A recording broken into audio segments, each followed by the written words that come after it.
This video is designed to give you a general understanding of the AP Research Presentation rubric used to provide your AP Research Presentation score.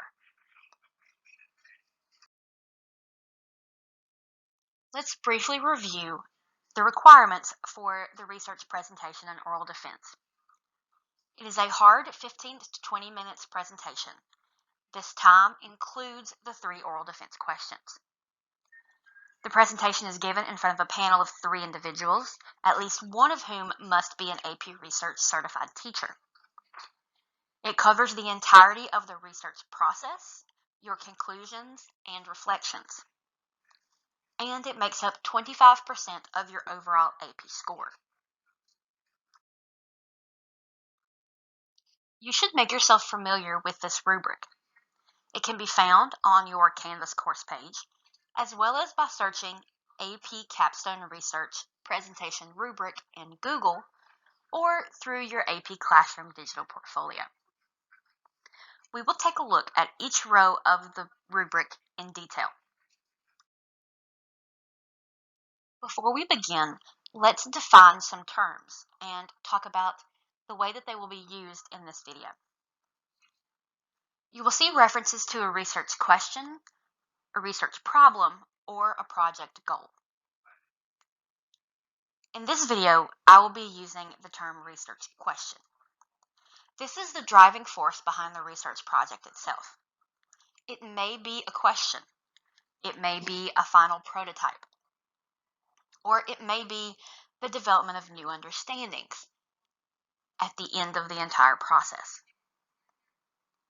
Method, process, or approach simply describe how the information was gathered.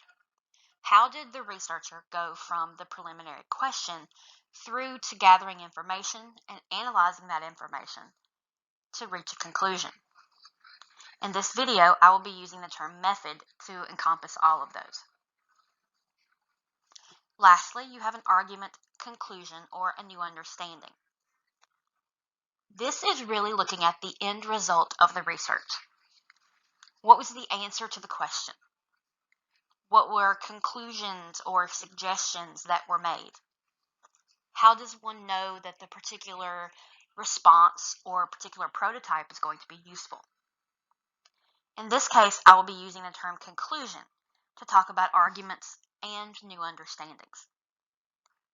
To review, the terms that I will be using in this video are research question, method, and conclusion.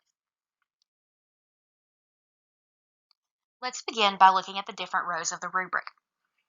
Please note that to receive the highest performance level presumes that you as a student have also achieved the preceding performance level. This means if you earn a 3 in a particular row, that means you also demonstrated everything that was in the 2 and the 1. It's important to know that in addition to the scores that are listed on this rubric, a teacher can assign a score of 0. But the score is assigned in the rubric when the presentation displays below minimum level of quality, or when the 3 research oral defense questions are responded in a way that are off topic. Row 1 of the rubric asks about the research design. Presentations that score highly in row 1 are those that clearly and explicitly talk about the research question, the method, and the conclusion.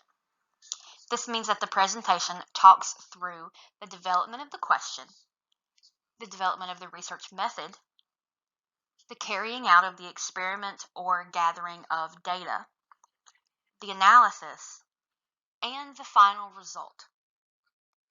Good research presentations meet all of those requirements. Having only 2 of those requirements will score you a level 2. Having only 1 will score you a level 1. Row 2 of the rubric deals with establishing argument.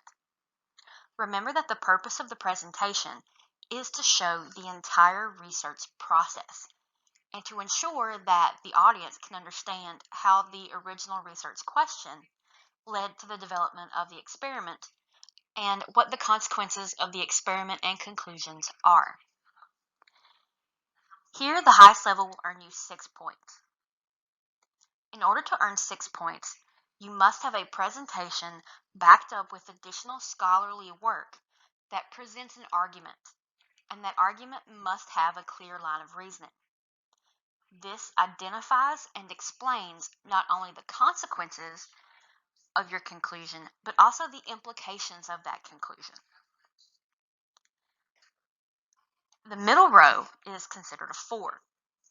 In this case, you may have a logically organized argument that explains connections between evidence and conclusions, but it does not discuss consequences or limitations of the conclusion.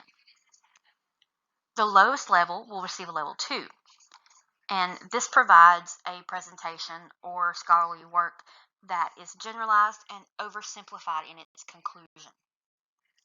The keyword here is complexity.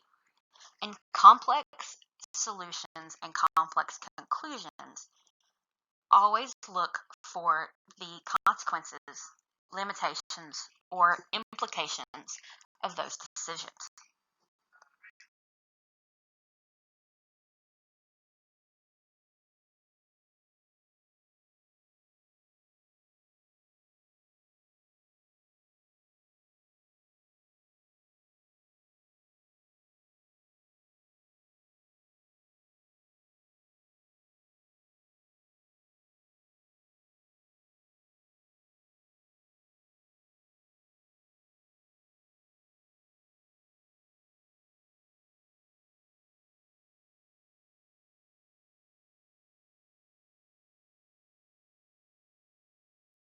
Row 3 of the rubric deals with reflection.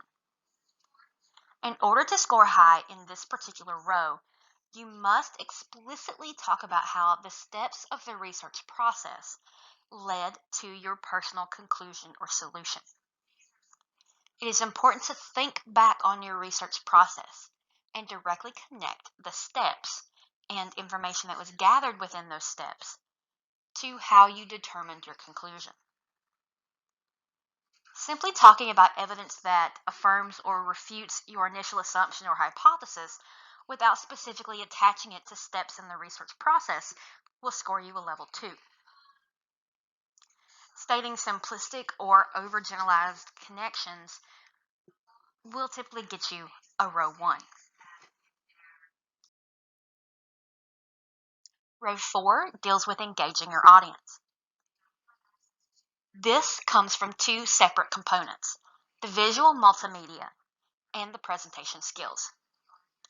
The visual multimedia should be such that it enhances the presentation by providing clear signposting and information that helps to support and guide the audience in understanding the research. Additionally, the presenter should use appropriate voice pacing and tone, eye contact, and understanding and awareness of their physical space. If your use of these techniques is not necessarily amazing, but doesn't detract from the communication of your argument, you're likely to score a middle level.